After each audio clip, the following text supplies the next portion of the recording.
At the start of the year, we got terrible news that one of the most respected and acclaimed hip hop artists of all time had passed away in October, MF Doom.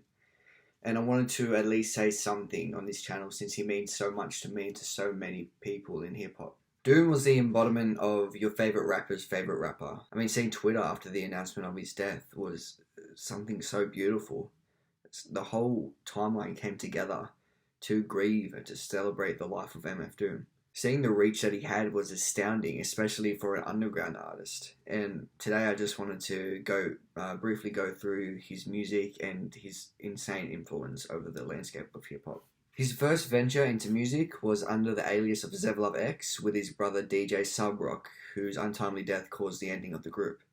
Before passing though, they released Mr. Hood and Black Bastards in 2000. These records stick to a more traditional hip hop in the 90s with the usual boom bap beeps, and Zev flows beautifully over these. Doom's first release under the alias of MF Doom would be in 1999 with Operation Doomsday.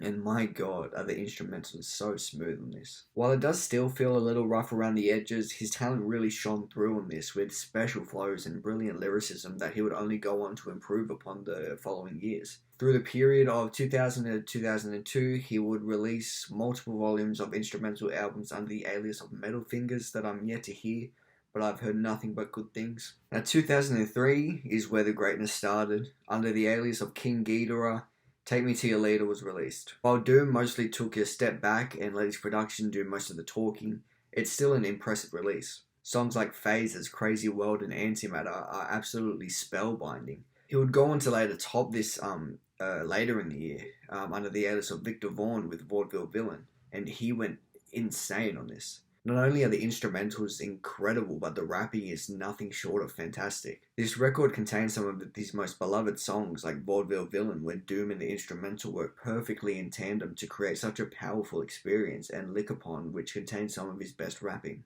This album feels incredibly cold and dark in terms of atmosphere, which is perfect for his villainous persona. His next two albums, however, would go on to cement him as one of the greatest rappers to ever grace the mic. Firstly, with one of the most acclaimed hip-hop albums of all time, Mad Villainy. I think I would like to do a more in-depth review of this album sometime in the future, so I'll try to keep it short. Madlib and MF Doom are at their respective artistic peaks on this record. Madlib's incredible sample-based production and Doom's cold and cryptic lyricism make for one of the best listening experiences you'll ever have with an album. The next record would go on to be one of the most iconic concept albums in hip-hop, Food.